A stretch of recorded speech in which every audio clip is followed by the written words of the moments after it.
Aujourd'hui, je vous apprends comment exprimer la défense, c'est-à-dire interdire à quelqu'un de faire quelque chose.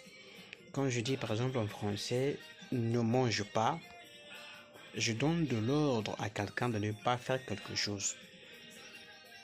Je l'interdis de faire quelque chose. Alors comment ça se dit en chinois? En chinois, ça s'exprime avec le mot biais, biais, biais, auquel on va ajouter le verbe que nous voulons exprimer, c'est-à-dire un verbe d'action. Si je dis à quelqu'un ne mange pas, je veux dire biais chu. Si je veux dire à quelqu'un ne pleure pas, je veux lui dire biais ku. Si je dis à quelqu'un ne touche pas, je veux dire biais prends. Prends. Si tu dis à quelqu'un ne bouge pas, je vais dire biais donc. Biais donc. Si je dis à quelqu'un ne pleure pas, je vais dire biais ku. Biais ku. Vous comprenez que après biais, c'est le verbe qui suit. C'est pour dire que ce qui vient après biais, c'est le verbe. Et cette formule-là est à appliquer avec tous les verbes. Les verbes ordinaires, justement, le verbe qui exprime l'action.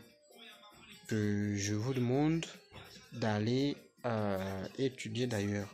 S'il y a des questions, ne manquez pas de me les poser. Comme je vous dis toujours, quand je prononce, imitez, répétez après moi.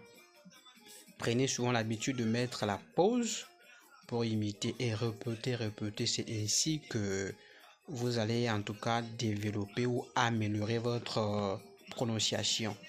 S'il y a des questions à poser, n'hésitez surtout pas à me les poser. En tout cas, je vous répondrai avec beaucoup de plaisir. Si vous avez des ambitions de venir en Chine pour étudier, pour visiter, pour faire du business, vous pouvez vous intéresser à cette page parce que ici, en tout cas, je vous donne à la limite de mes capacités les connaissances de base qui vont vous permettre d'avoir un niveau acceptable de dire quelque chose en Chine ou partout où le chinois sera important pour vous.